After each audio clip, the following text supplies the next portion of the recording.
राम राम दोस्तों और मेरी माताएं बहनें, आप सभी का स्वागत है बाबा नीम करौली जी के दरबार में। आप सभी का स्वागत है मेरी मैया रानी के दरबार में।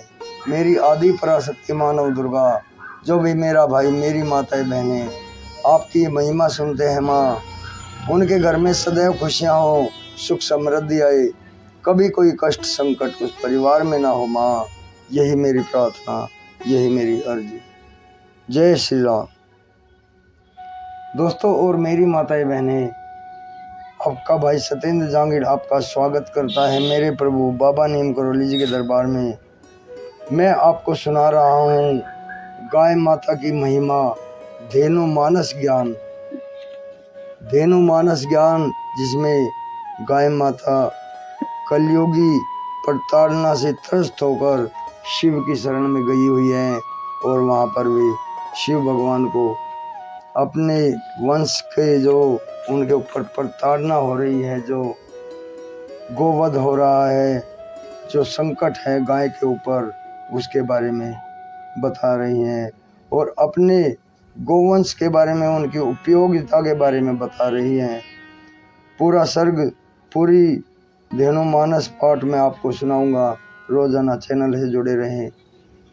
गाय माता मेरे राम, मेरे प्रभु हनुमान जी, मेरे बाबा नीम करौली जी आपके सभी संकट दूर करते रहें, यही मेरी नित्य प्रार्थना। जो भी मेरा भाई मेरी माताएं बहनें चैनल से जुड़ेगा, उसके परिवार के ऊपर मेरे बाबा नीम करौली जी के प्यार का अमृत जरूर बरसेगा। राम।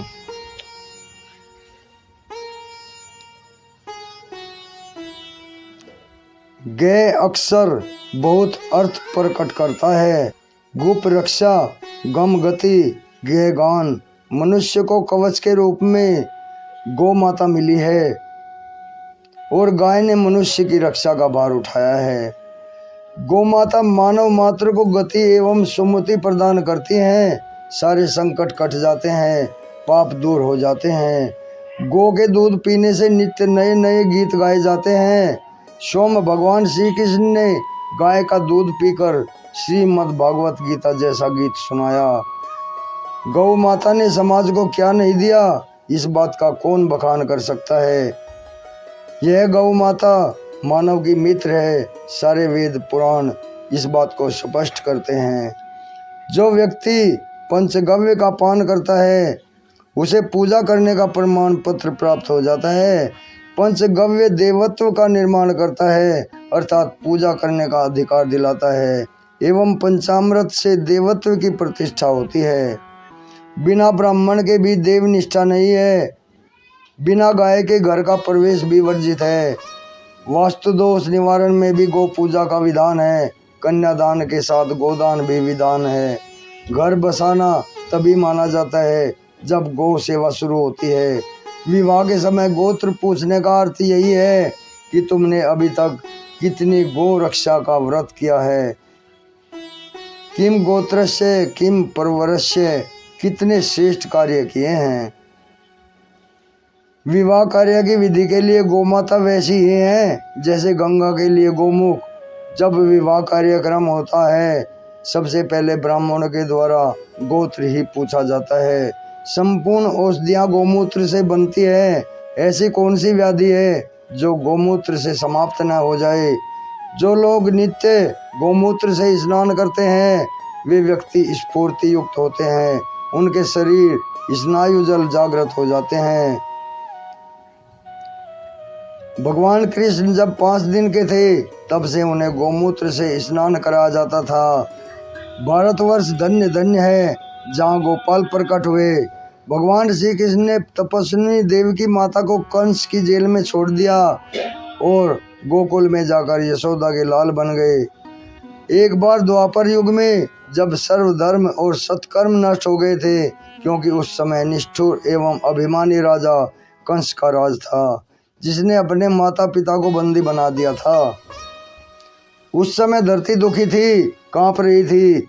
गौ शरीर धारण करके मारी मारी फिर रही थी।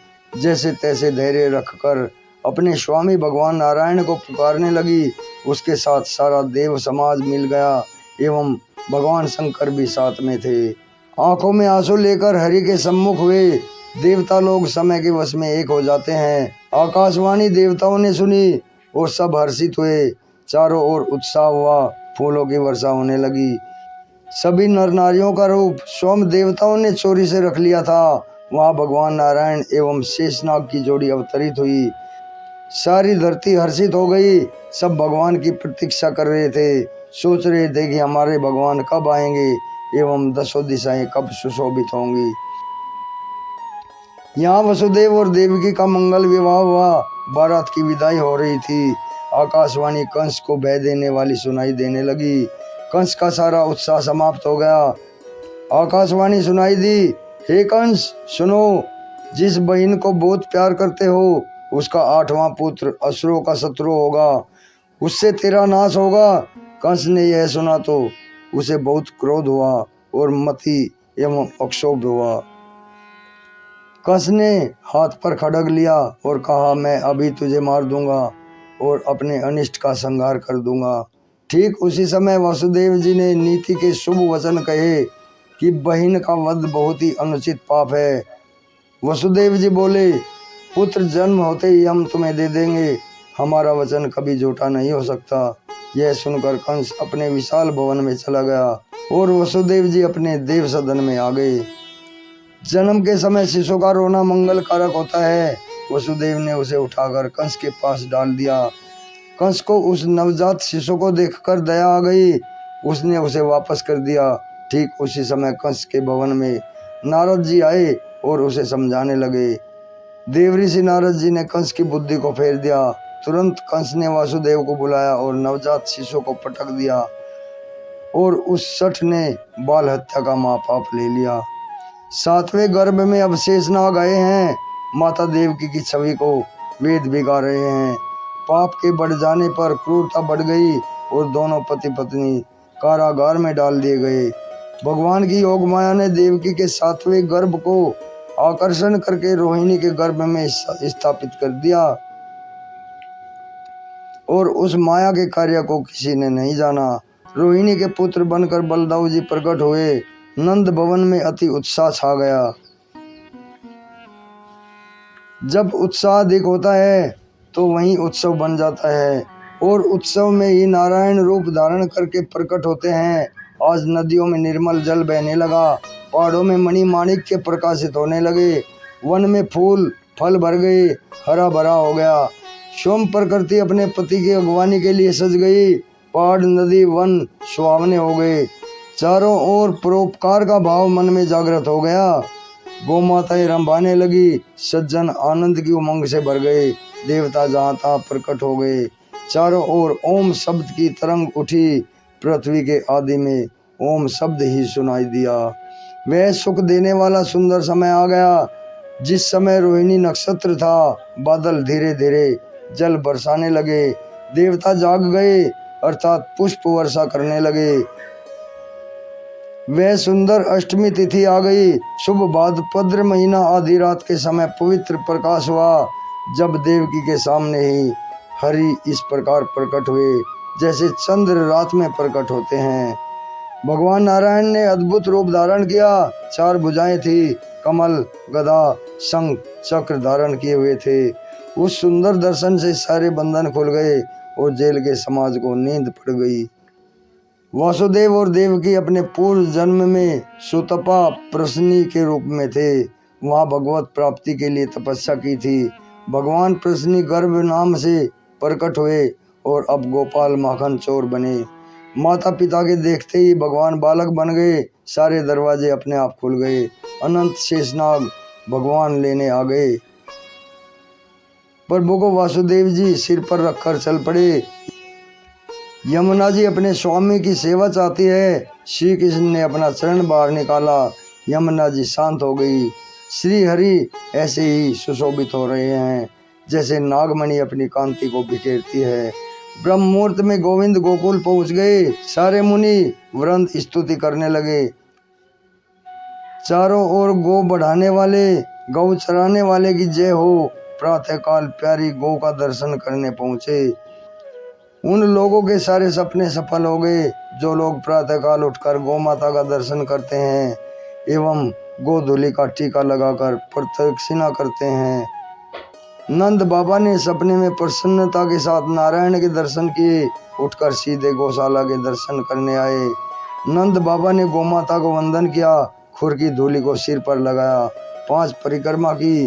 काले रंग की कपिला गाय ने सींग और कान हिलाए, जैसे सारे मनोरथ की सफलता हो गई हो, जैसे सारे मनोरथ की सफलता बता रही हो।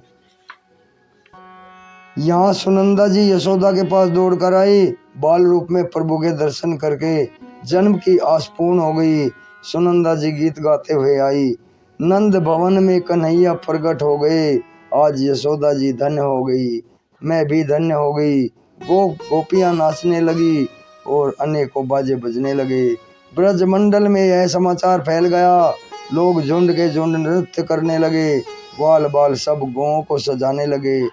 चारों ओर मंगल गीत सुमंगल गाए जाने लगे।